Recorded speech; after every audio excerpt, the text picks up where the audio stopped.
कामयाब हो गए।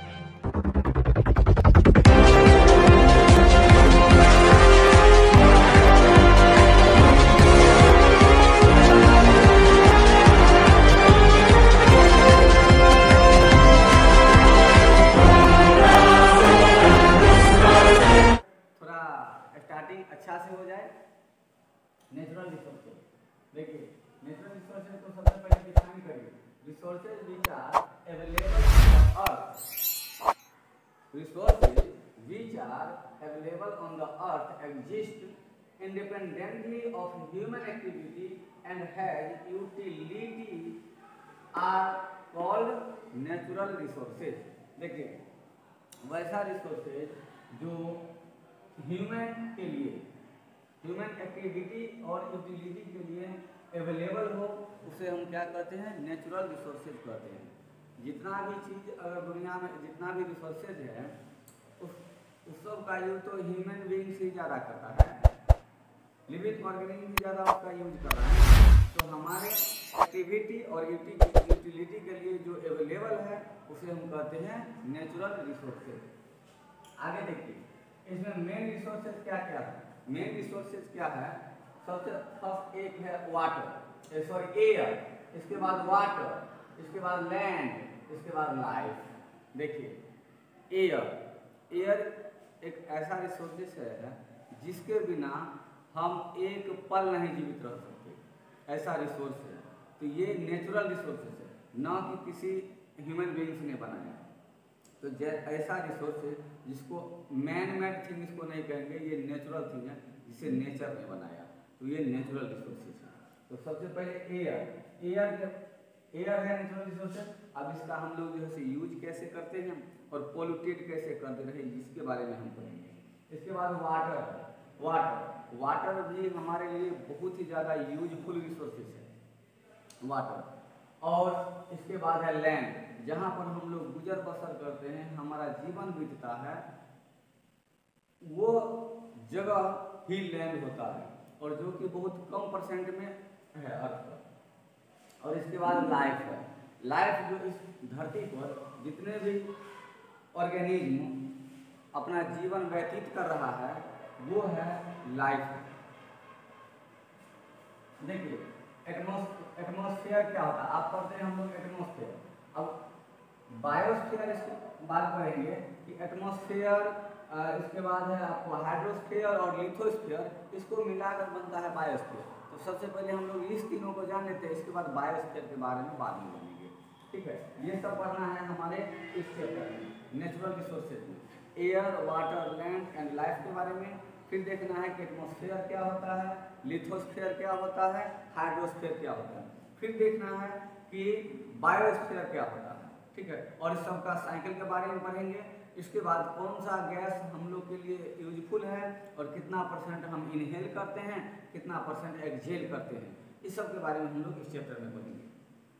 चलिए तो आगे देखते हैं हम लोग atmosphere is a zone around the earth. देखिए एटमॉस्फेयर क्या है? एक जोन है जो पृथ्वी के चारों ओर है, इसे हम लोग बोलते हैं वायुमंडल। वायुमंडल क्या होता है? तो पृथ्वी के चारों ओर वायु के आवरण को वायुमंडल बोलते हैं, हवा के आवरण को वायुमंडल कहते हैं। यही है, it is a zone around the earth, मतलब इसके चारों ओर है अर्थ। देखिए अब जैसे ये एक धरती हो गया, तो अर्थ क्या है? इसके चारों ओर के जो लेयर है ये है आपका क्या? एटमॉस्फेयर है। तो एटमॉस्फेयर क्या है? एक जोन है, और किसके चारों ओर है? तो अर्थ के चारों ओर है, इसे हम लोग बोलते हैं एटमॉस्फेयर। ठीक, इसके बाद देखिए नेक्स्ट है hydrosphere. It is the made up of water. Hydro water को बोलते हैं हाइड्रोस्फीयर, माने वाटर से बना हुआ चीज हाइड्रोस्फीयर। तो हाइड्रोस्फीयर क्या होता है? जो पानी से बना होता है उसे हाइड्रोस्फीयर कहते हैं। और इस धरती पर 75% वाटर है, 75% भाग में ना वाटर ही वाटर है। इस धरती को अगर हम 4 पार्ट में अगर बांट दें, 4 पार्ट में, तो समझ जाइए कि इस पूरे में यहाँ से लेकर और यहाँ तक ये पूरे पार्ट में क्या है? वाटर ही वाटर है। तो 75% भाग में क्या है? वाटर है। ये भी क्या है? Water it is made up of water and कितना परसेंट भाग में है वाटर, तो 75% भाग में पानी है। अभी भी पानी ही, चारों तरफ पानी ही है। इसके बाद देखिए लिथोस्फीयर किसको कहते हैं? लिथोस्फीयर कहते हैं कि जितना परसेंट भाग में, देखिए सबसे पहले पूरा में है हवा से घिरा हुआ आवरण है, 75% में क्या है, पानी से घिरा हुआ आवरण है, और इसके बाद मात्र 25% भाग ऐसा बच जाता है पृथ्वी पर जिसमें लैंड है, यानी सॉइल मिट्टी है, जिस पर इतने ऑर्गेनिज्म जो है तो हम लोग ह्यूमन बींग सभी कारोबार, सभी काम धंधा इसी 25% मिट्टी पर ही होता है। सभी का सभी इसी पर होता है, 25% मिट्टी। तो इधर का जितना भी आपको पार्ट बच गया 25% भाग, 25% भाग पर ही क्या है,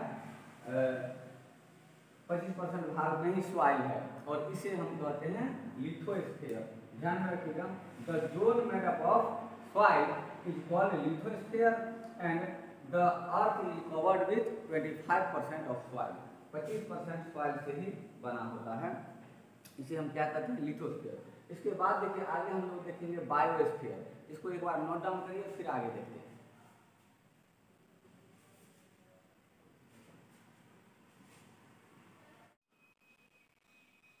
आगे देखते हैं हम, देखिए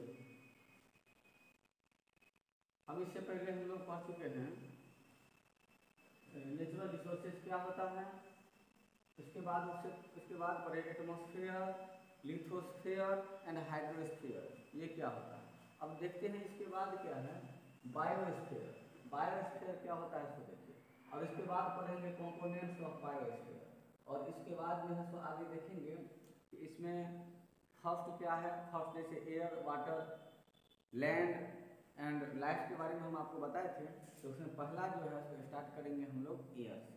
ओके, तो चलिए देखते हैं यहाँ पर नंबर 1 में, यहाँ पे बायोस्फीयर क्या होता है। A sphere in which air, water and soil are all three is called biosphere. देखिए वैसा स्फीयर जिसमें पानी, हवा और मिट्टी ये तीनों उपस्थित हो तो उसे हम कहते हैं बायोस्फीयर। जैसे यहाँ पर हम लोग हैं, यहाँ पर हम हैं, यहाँ पर देखिए क्या है, सॉइल भी है, हवा भी है, वाटर भी है, तो ये हो गया बायोस्फीयर। जहाँ पे हम लोग रहते हैं हमारे चारों तरफ क्या है, हवा, पानी, मिट्टी सब चीज़ है, तो इसे हम कहते हैं बायोस्फीयर। ठीक है, तो वैसा स्फीयर जहाँ पे क्या होना चाहिए, जिसमें हवा, पानी और मिट्टी मौजूद हो, दैट इज कॉल्ड बायोस्फीयर। इसे बायोस्फीयर कहते हैं। अब इसका कंपोनेंट चलिए देखते हैं, कंपोनेंट क्या होता है। इसका दो भाग में बांटते हैं कंपोनेंट, नंबर 1 बायोटिक कंपोनेंट और दूसरा एबायोटिक कंपोनेंट।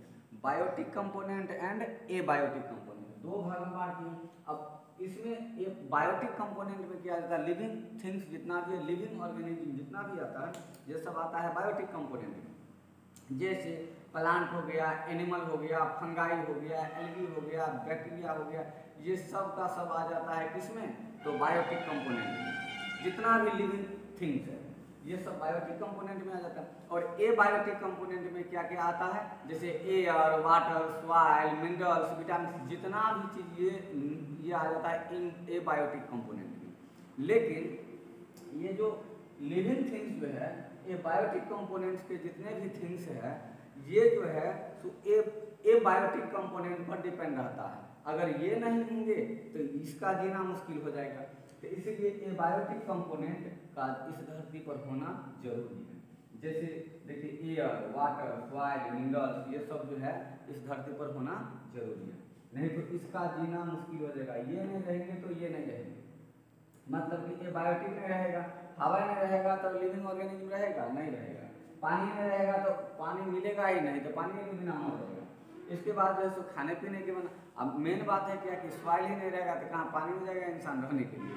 तो इसीलिए जो है सो एबायोटिक कंपोनेंट जो है बायोटिक कंपोनेंट के लिए बहुत ही ज़्यादा यूजफुल है, इसीलिए इसे हमें बचा के रखना होगा। चलिए आप देखते हैं, देखिए इसमें फर्स्ट आपको हम बताए थे जैसे एयर, तो अब स्टार्ट करते हैं। नंबर 1 में आपको टॉपिक है क्या, the breath of life. Breath of life के लिए फर्स्ट क्या है आपका एयर है, और हम लोग पढ़ेंगे एयर के बारे में। एयर देखिए क्या होता है, air is a mixture of gases and water vapour.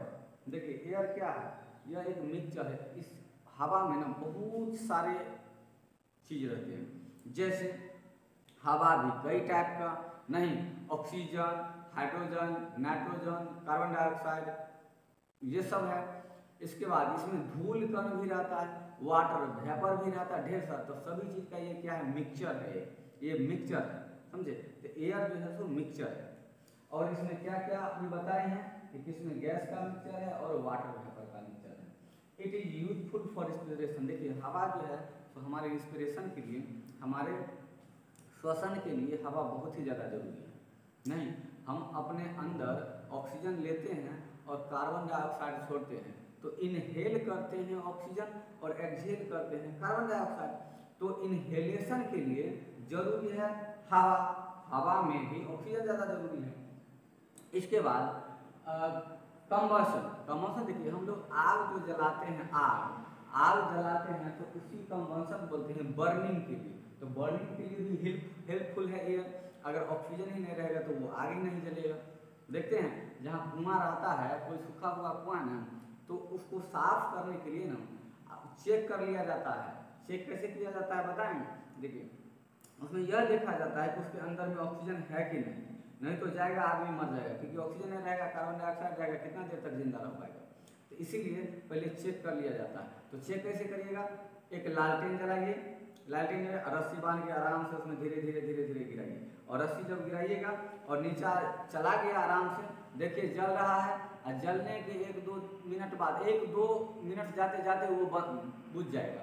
और जब ये लालटेन बंद हो गया तो समझिए उसमें जाना खतरे से खाली नहीं है, उसमें नहीं जाना चाहिए। किसी कार्बन डाइऑक्साइड का अमाउंट ज़्यादा है, ऑक्सीजन है ही नहीं, तो आदमी चल जाता है उसमें, तो कहता है उसको गैस लग गया। अरे गैस कौन सा गैस लग गया, ये कार्बन डाइऑक्साइड ज़्यादा था, मर गया लोग। तो इसीलिए देखिए तो जरूरी है। तो बर्निंग के लिए क्या जरूरत है, हवा जरूरी है। इसके बाद यूजफुल फॉर, सबसे मेन है देखिए फोटोसिंथेसिस। फोटोसिंथेसिस से नहीं होगा तो हमें ऑक्सीजन ही नहीं मिलेगा। तो ऑक्सीजन के लिए फोटोसिंथेसिस होना, फोटोसिंथेसिस हमारे अंदर होगा नहीं, प्लांट के अंदर होगा, तो प्लांट का होना जरूरी है। तो अभी बताए हैं क्या कि ये जो है आपका ये लिविंग थिंग्स, इसके लिए तो एबायोटिक मतलब नॉन लिविंग थिंग्स का होना जरूरी है। तो प्लांट ये रोपेंगे उसमें क्या है, वो भी फोटोसिंथेसिस के द्वारा गैस का एक्सचेंज करेगा, कार्बन डाइऑक्साइड लेगा और ऑक्सीजन देगा। तो हम लोग ऑक्सीजन लेंगे और कार्बन डाइऑक्साइड देंगे। तो ये एकदम है, ये संतुलन बना के रखते हैं, बैलेंस बना के रखता है। तो ये होता है आपका, ये यूजफुल है किसका, एयर का। तो कार्बन डाइऑक्साइड, ऑक्सीजन, नाइट्रोजन, ये सब हमारे लाइफ के लिए बहुत ही ज़्यादा जरूरी है और ये सब हवा में रहता है। इसलिए एयर जो है तो हमारे लिए बहुत ही इम्पोर्टेंट थिंग्स है। सुनिए थोड़ा सा यहाँ पर देखिए, इनहेल। अब हम लोग इनहेल कितना % करते हैं गैस और एक्सहेल कितना % कर देते हैं, इनहेल एंड एक्सहेल। तो देखिए इनहेल करते हैं हम लोग नाइट्रोजन एटमॉस्फेयर में कितना % होता है, 78%। तो 78% हम नाइट्रोजन लिए और एक्सहेल भी कर देते हैं, छोड़ भी देते हैं नाइट्रोजन 78% लिए और एक्सहेल भी कर देते हैं 78%। इसके बाद देखिए ऑक्सीजन कितना है, 21% है। तो 21% हम लेते तो हैं लेकिन एक्सहेल करते हैं ओनली 17%, 17% मात्र हम लोग ये एक्सहेल करते हैं, समझे। तो ये एक्सहेल करते हैं कितना %, 17% मात्र। और CO2 0.03% हम लोग इनहेल करते हैं और एक्सहेल कितना % कर दे रहे हैं, ये कर दे रहे हैं CO2 एक्सहेल कर दे रहे हैं 4%, 4.6% अप्रोक्स होता है, राउंड फिगर में 4% ही जाएगा। तो देखिए इनहेलेशन और एक्सहेलेशन में एयर काम कर रहा है। अब देखिए हम लोग 21% लेते हैं लेकिन 17% छोड़ते हैं। तो यहाँ पर देख रहे हैं किसका अमाउंट बढ़ गया है, कार्बन डाइऑक्साइड के अमाउंट बढ़। हम लोग कार्बन डाइऑक्साइड ज़्यादा अमाउंट में छोड़ते हैं और ऑक्सीजन जो है तो कम अमाउंट में छोड़ते हैं। और ये ज़्यादा अमाउंट में कार्बन डाइऑक्साइड प्लांट लेता है और कम अमाउंट में जो है तो कार्बन डाइऑक्साइड को छोड़ता है। तो ये इनहेलेशन और एक्सहेलेशन में ये सब काम आता है हमको। ठीक है, इसको एक बार नोट डाउन करिए और फिर जो है सो आगे देखिए। ठीक।